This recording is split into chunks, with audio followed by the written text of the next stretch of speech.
Monday, January 20th. I'm Adam Walsh, and this is The Signal. Today on the show, harnessing the future, how tech entrepreneurs are using AI and other emerging technologies to innovate. I've got two local tech leaders in the studio, and one of them on the line from San Francisco.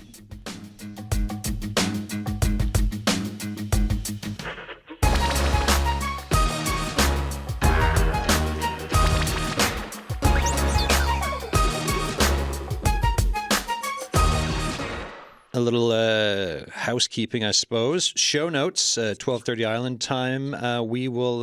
We're going to leave you a network coverage, and we're going to take over for the network will take over, I should say. So there's no we in that for me, for the inauguration of Donald Trump, and that means we're making the first half of the show twice as good today. Each of my guests are featured in techNL's second season of the podcast Creators at the World's Edge. I listened to the episodes over the weekend. They are great. Here with me in studio, we've got Jacob Critch, Andrea King, and on the line on FaceTime, Mike Winter. Mike, we'll start with you. How you doing? I'm doing great, Adam. Thanks so much for having me. Co-founder and CEO of trophi.ai. What I'll do with the whip round, I'll tell everyone to go into their companies and a bit of who they are, but I want to start with, tell folks about the nudge that got you jumping into where you are right now. What was that point where you're like, oh, this is that tipping point that led me to this position? I've been working in artificial intelligence since 2015. And in 2018, again, we're building an AI coaching platform. It became pretty clear to me that there's a world coming in 15 years where no matter what activity you're doing, you'll have some kind of AI coach. And I just thought that's something that we could start building now and get ahead of and could have a massive impact. So I jumped on it as soon as that vision came together. I jumped on it. Tell folks more about trophi.ai. So yeah, we're building an AI skill coach for the 3D world. So again, if you can imagine in 10 or 15 years, if you are doing anything from welding or construction through to swinging a golf club, you're going to have a personalized AI coach that's as good, if not better, than a human who's available for 24/7 at a fraction of the cost. So I fully believe every single person on the planet will have access to this, which will just be a complete democratization of coaching. So what I particularly believe is that coaching can be built today in gaming and simulation, where we have the same kind of data that we'll have from the real world. And so today we support some racing games and other games. And again, future, we're going to support hopefully every activity in the world. Jacob Critch, how you doing? Good. How you doing? Good. So co-founder Songflow. When I was listening to the pod, just for what I do, right? I've mixed audio before, and I've had to send audio to someone. They've had to send it back to me. We're trying to mush it all together at the end. It takes time. It can be really annoying. And then when I was listening to what you're doing, I'm like, this is fascinating. I love it. Tell folks about Songflow and what it means for pop music. Yeah, well, I've been doing pop music, K-pop music for, I guess, like 10 plus years. I started when I was a teenager, and for that kind of music, it's not the most popular music here in Newfoundland. So, for people like Usher and stuff like me, I've had to go online, on Facebook, on YouTube, whatever, and try to find, my people to work with. And, I started working with all these people in Malta, where my co-founder's from, and Europe, and now Korea and Japan. And, obviously we're not in the same room, but we have to make music as if we're in the same room and get that magic and go back and forth on it. And the tools, to make music, to record music are very individual. They're not really made for collaboration. They're certainly not very AI forward. So I've pretty much, with Songflow, wanted to solve that problem and make it easier to make music together, with other people in real time. And how are things going? Pretty good. It's tough. It's what we're doing is kind of unique in terms of audio recording softwares that are out there. So we've been just trying to find what works for people and what actually works for us and helps us make music, which is, it's tough to get the product right. But yeah, we've been doing some pretty cool stuff, and it has been helping people make music a little bit faster. So that's all we can ask for. No, totally. Andrea King, how you doing? Great. It's great to be here. Thanks for coming in. Chief Operations Officer, Retellio. Kind of a new thing. Tell us about the jumping off point here. Yeah, so we're really new. So Yeah, like super new. Like, only like yeah, months. 6 months. Yeah, 6 months in. So yeah, my co-founder Brent Priddy and I, we worked together at Verafin for 5 years, and it was probably started at the Christmas party last year. We started just talking about wanting to do something together, and kind of like what Mike was saying, we knew that AI was going to be the next big thing, and he had worked with the AI team, and I'd done all kinds of different generalist things, worked in different industries, so it was a good match, and we just decided to jump in and do our own thing. Does that, are there nerves when you decide this? Yeah, it's super terrifying. Yeah. Yeah. Especially, we both had great jobs and we have young families, and so I've heard of Verafin. yes. So yeah, is it absolutely crazy to leave that, jump into an unknown? Yeah, it definitely is, but it's really fun. Like I've mostly worked with smaller companies in that kind of startup growth scale space, and it's just so much more fun. You get to do absolutely everything from HR, operations, finance, sales, and it's thrilling. So it's great. So tell us a bit about the startup, about the company, and who it's for. Yeah, so we are helping founders and leaders really get connected to their customers. So if you think about any company, they have all of this data. Most of them are recording calls now. And so they have thousands and thousands of hours of calls, and there's no way you could actually get the intel out of that. So this is how I feel, right? So I won't name an actual company, but I'm phoning something. It could be in the banking world or the internet world or something, or for flying somewhere, right? And I'm on hold, and it's like your call may be or will be recorded, and then I think, so what? Yeah, what are they going to do with all that? What could they do with it? How could they ever take what I'm saying now and boil it down in something that's digestible so they could actually learn? Right. And I don't think they could. No, until now. Yeah. So, I mean, you could, do keyword searches, and there's probably manual ways you could have done it in the past. But so our AI agent actually goes and listens to the calls, finds the important information. So whether that's feature requests or, this experience sucked, I hated it, and this is why. So the things that you need to hear. And then we create a podcast that just has the snippets of those calls. And the reason, it's cool because it's a podcast. So you just open your Apple Podcast app and you get your information. And then all the stuff that happens in the background is really complicated. And yeah. And no need to go into the weeds, but yeah, it all boils down to this. But for work-life balance and flow, when do you kind of think, where do you see this taking place for folks for when they digest it and how they kind of use it? Yeah, so we really see this as kind of the 8 to 8:30 morning space. So you're driving to work, you're walking your dog, you're at the gym. So really kind of mixing business intelligence with that modern content consumption. So like podcasts, and nobody reads long reports anymore. You want it in a short newsletter or reel or, instant ways. So that's what we're providing. Folks, what does it feel like to be in this time of massive AI growth? There's other tools that get used, and just to have that at your fingertips of trying to figure, looking at problems and saying, "Hey, I've got a solution, or I've got an idea that can help folks around this." Jacob, we'll start with you. What's it like to be living in this time with all of the capabilities that are kind of with it? Yeah, I think it feels pretty unknown, I would say. It's kind of like you have this, crazy stuff that's going on and we can use. And I think people are still figuring out how actually to use it and what it actually should be used for and what it shouldn't be used for and what the limitations are of it as well. But I think people that are successful with it are just trying things and just putting it to production, putting it to customers, and just seeing what happens. They're not thinking too much about it. Andrea?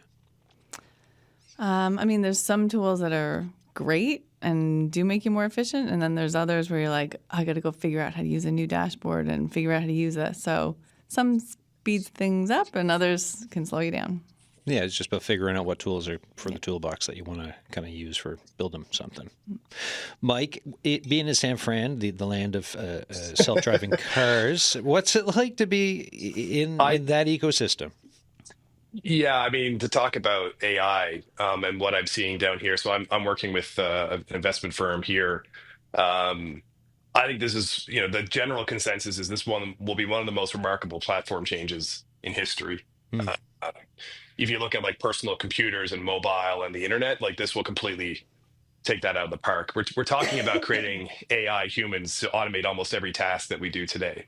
I know that's a scary statement, and I can understand why. But like the outcome will most likely be like a dramatic decrease in the costs of goods and services as so much becomes more automated, and hopefully we'll have more time to focus on the creative things like Jacob's working on. But I mean, here, just again, in the ecosystem I'm in, I've met everything from AI talent agents, an AI robotic dog for the blind. I'm seeing AI coders. I just think, generally speaking, if you can think of a role, you could think of an AI that will be able to do at least be a very good assistant, if not take over a good portion of that role. So I think this was one of the most transformational times we'll see, certainly, in our lives.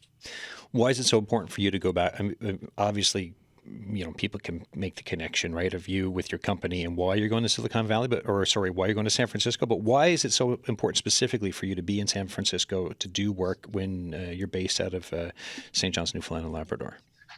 Yeah, so I was kind of specifically called to San Francisco. So we received investment from a company, Andreessen Horowitz, which is a relatively well-known venture capital firm here. And as part of that investment, they have what they call it an accelerator. So they gather a group of startups together. We all work together, solve problems together, talk, learn from each other. So I came down from January to March to be part of that accelerator and just learn from the amazing people here. But I believe we have amazing people in Newfoundland, and there's also just incredible people here who obviously are steeped in technology and everything and a lot of big startups. So it was a good opportunity for me to learn and bring back some of that knowledge to the team and province. What's it like for funding these days? Because over the last year, depending where you read online, you hear that there's some funding has dried up. It's not as easy as it was 5, 6, 7 years ago. What are you folks finding? Andrea, I'll start with you. I mean, I know you did get some funding recently. We did. We were local funding too. Yep, we were very fortunate. We raised $1.3 million pretty quickly, actually. Our lead investor was Propel, which is the Newfoundland VC. And then we had others from Atlantic and one from Western Canada. So all Canadian. But I think we were fortunate. We had worked at a B2B SaaS company. It was AI, SaaS. I'd had a company before, so an experienced founder. So we had it pretty easy. I don't know if that's the case for everybody, but I do think, 2024, AI companies were everywhere. That was if you're an investor, that's where you're probably going to want to put your money. And then in 2025, we'll see kind of which ones make sense. Which makes sense, which are making it through, and then who gets more funding. Jacob, what about yourself on the funding side of things?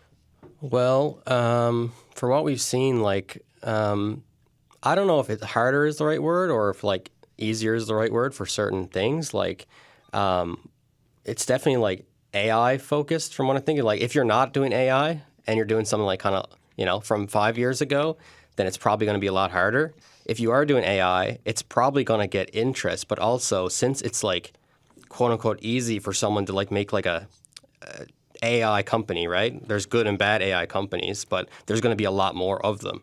So there's so many AI startups. It's AI for this, AI for that. And there's really good ones that are really special, but there's also a lot that maybe they look good, but they're probably not so good. So I would say if you're an AI company, you probably have a good shot. But yeah, I don't think it's a guarantee or anything like that. Yeah. Mike mentioned this, right? He talked about all the potential for AI and what he's seeing in San Francisco. But he also said, some of it can sound scary. For the two of you here in studio, when you think about the future and AI, and Jacob, just like you were saying, right? There could be good companies, bad companies. Is it scary when you think about the future, even though you're working in it? Is it a scary thing when you think about the climate impact and just, I don't know, the end of the world? Because that has been floated too, right? On obviously the furthest extreme end. What's it like to be sitting in your positions as this is kind of being just sprayed at us like a fire hose repeatedly? Well, just a quick note on music. I think it's a little bit of a unique thing, or the creative arts and how AI affects that.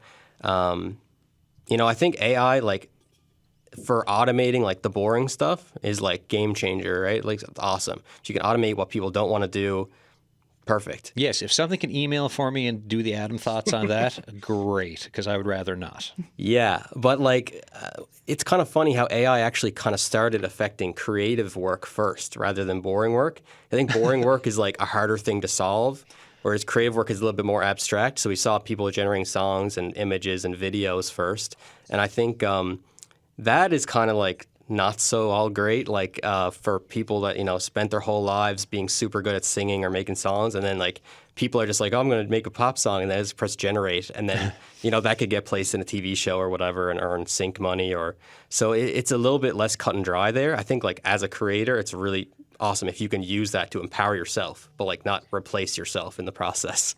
Yeah, and it's funny. It's almost like AI even knows what's more interesting to be at. Right? It's like, I'd rather paint pictures instead of doing Adam's emails. It's like, well, AI, I got news for you. Andrea, what do you think? I mean, I agree. I think the efficiencies that are going to come for businesses, they're not so scary. No. People do talk about potential job loss and, people being replaced. And with any kind of innovation leaps, you're going to have some jobs disappear, but new ones come. Just my experience, though, with financial crime, like the deepfake videos and the scams and the criminal opportunities there, that's a huge, terrifying thing with AI. World Economic Fund Global Risk Report 2025. AI and the proliferation of misinformation. Yeah. I know you know that because you used to work at Verifin, but I'm just saying for everyone else in the room. Like, it's so scary. Super scary. And then the other thing that I think about is just, I have 2 teenagers, and social media has already been bad enough. And so when you think about how AI and just filters and how they're going to be served up different kinds of information, I worry about that as well. Mike, what about yourself? Again, I think I'm relatively optimistic. I mean, Andrew brought up some great points, but yeah, I think I can certainly see the concern. I think it's pretty well documented to say that we all are better at seeing what we lose versus what we gain.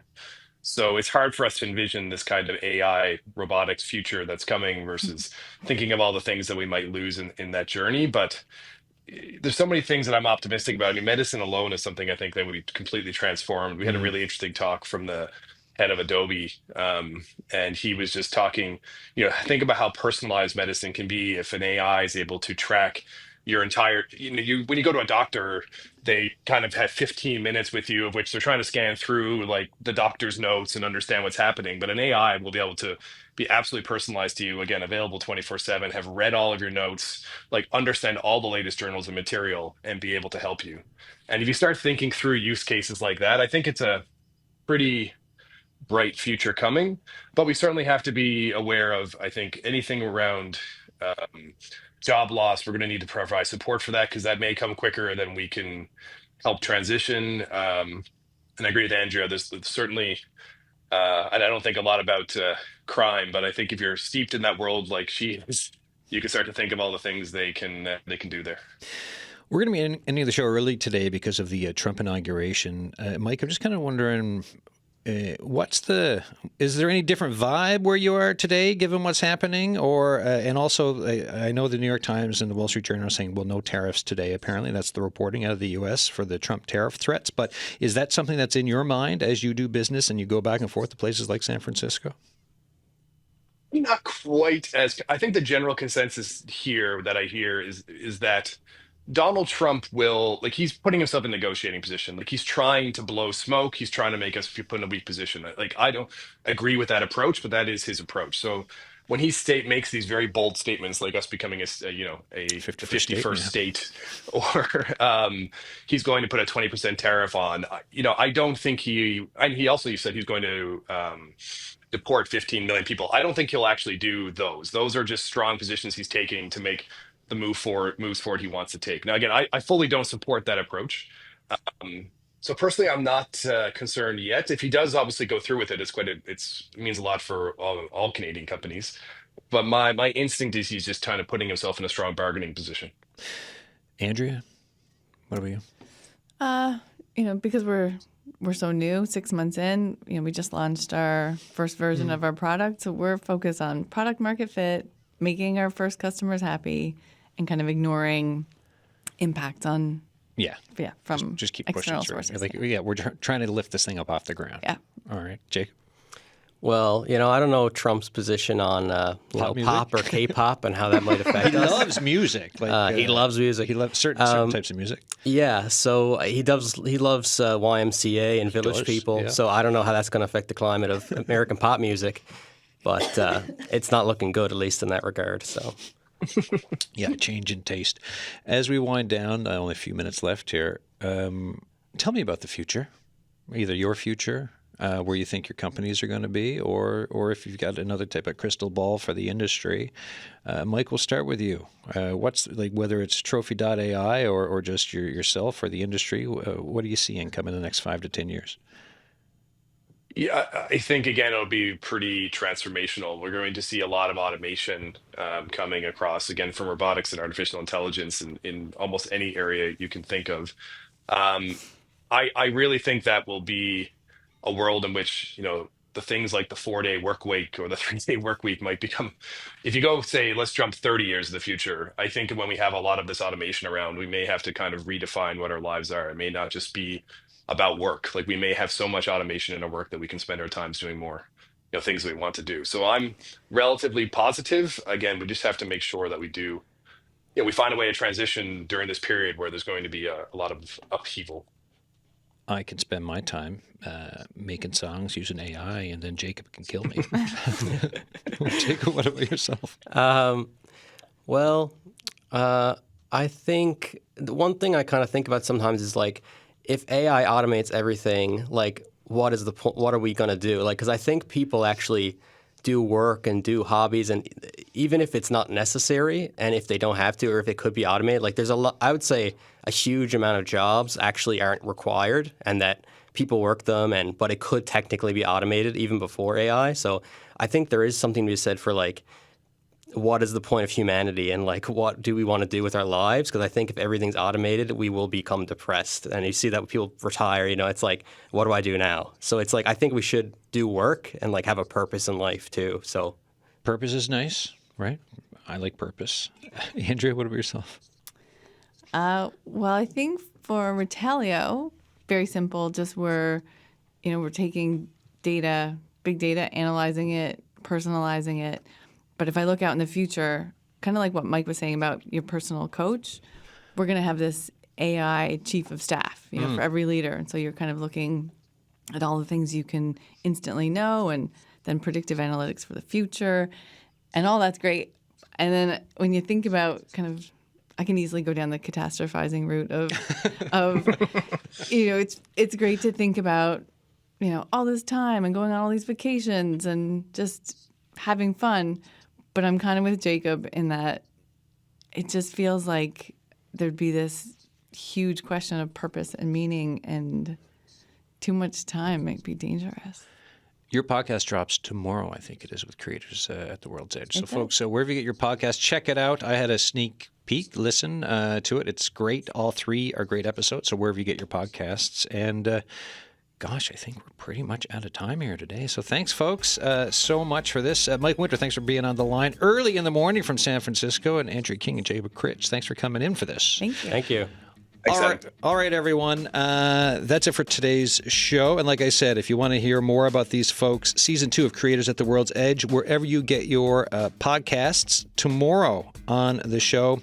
You don't have to look far to find news stories about declining birth rates, right? In 2023, Canada joined the group of lowest low fertility countries, including South Korea, Spain, Italy, and Japan. Tomorrow, we're speaking with folks who are child-free and why they made that decision.